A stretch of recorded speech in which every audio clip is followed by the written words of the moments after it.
जी के प्रधानमंत्री बनने के बाद एनसीबी का परफॉर्मेंस बहुत अच्छा हुआ है। देश भर में ड्रग के खिलाफ लड़ाई बहुत पुख्ता हुई है। 2004 से 14 तक 1250 केस रजिस्टर हुए थे, अब 4150 हुए, 230% की वृद्धि। कुल अरेस्ट 1360 था, अब 6300 हुआ है, 364% की वृद्धि है। 1.52 लाख किलो नारकोटिक्स पकड़ा गया था, अब 5,43,000 किलो पकड़ा गया। 2.257% की वृद्धि है। और ड्रग सीज जो किया गया, इसकी कीमत जो क्वालिटी केसेस का एक पैरामीटर होता है, पहले 5900 करोड़ के ड्रग सीज किए गए थे, अब 22,000 करोड़ के ड्रग सीज किए गए हैं। तो 10 साल में इस लड़ाई को हम बहुत अंजाम तक पहुंचाने में सफल हुए हैं, मगर अभी काफी काम बाकी है। इसलिए एनकोर मैकेनिज्म को 2019 से हमने रिवाइव कर शीर्ष स्तरीय एनकोर समिति, कार्यकारी राष्ट्रीय स्तर की एनकोर समिति, राज्य स्तरीय एनकोर समिति जिसके मुख्य सचिव अध्यक्ष होते हैं, और जिला स्तरीय एनकोर समिति जिसके जिला अधिकारी अध्यक्ष होते हैं।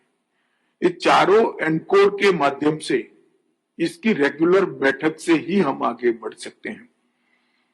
जैसा मैंने आगे कहा चर्चा में, एनकोर की हर मीटिंग मिनिटाइज होनी चाहिए, इसमें लक्ष्य तय करने चाहिए, ये फॉर्मेलिटी नहीं होनी चाहिए, और लक्ष्यों का तय किया हुआ उसके अचीवमेंट का रिव्यू भी हमने करना पड़ेगा, तभी जाकर हम कर पाएंगे।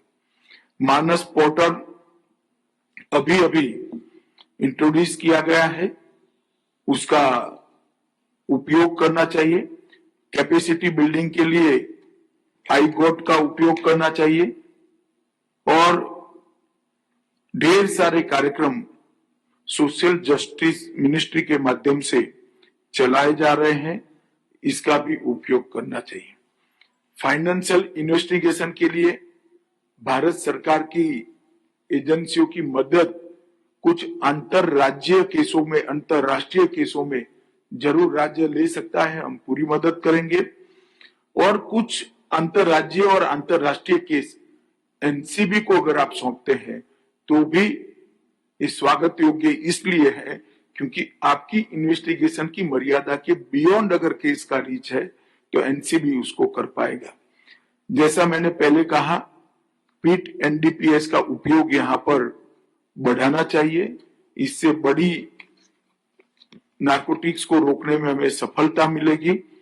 और जॉइंट कोऑर्डिनेशन कमिटी, ये तंत्र का भी बेहतर उपयोग करना चाहिए। फाइनेंशियल ट्रेंड और फंडिंग के सोर्स, इसकी जांच कर योग्य केस बनाकर संपत्ति की जब्ती को भी आग्रह के साथ करने का प्रयास करना चाहिए। मैं मानता हूं कि छत्तीसगढ़ एक विकसता राज्य है। कुछ ही सालों में छत्तीसगढ़, जिस तरह से छत्तीसगढ़ की नई सरकार काम कर रही है, एक विकसित राज्य बनने की दिशा में आगे बढ़ेगा। हम ये प्रोसेस के साथ साथ विकास में सबसे बड़े अवरोध, हमारी युवा पीढ़ी की नस्ल को बर्बाद करने वाले ड्रग के दूषण को भी कंट्रोल करने का संकल्प करें और हम सब आगे बढ़े। मुझे पूरा विश्वास है, मुख्यमंत्री जी और गृह मंत्री जी यहाँ बैठे हैं, उप मुख्यमंत्री जी यहाँ बैठे हैं, इनके नेतृत्व में नशा मुक्त भारत का हमारा जो संकल्प है वो छत्तीसगढ़ उसमें निश्चित रूप से अपना सर्वोच्च योगदान देगा। और प्रशासन ने भी ठीक ठीक तैयारियां की है, आज उसका जायजा भी लिया गया है, और एनसीबी की नई ऑफिस भी सदैव राज्य के तंत्र के समर्थन में रहेगी। तो अंत में मैं आप सभी को ये लड़ाई के लिए बहुत बहुत शुभकामनाएं देता हूं और अपील भी करना चाहूंगा, फिर से एक सूत्र को हम याद करें कि जो उपयोग करता है वो सिस्टम का, ये दूषण का विक्टिम है, और जो व्यापार करता है वो गुनहगार है।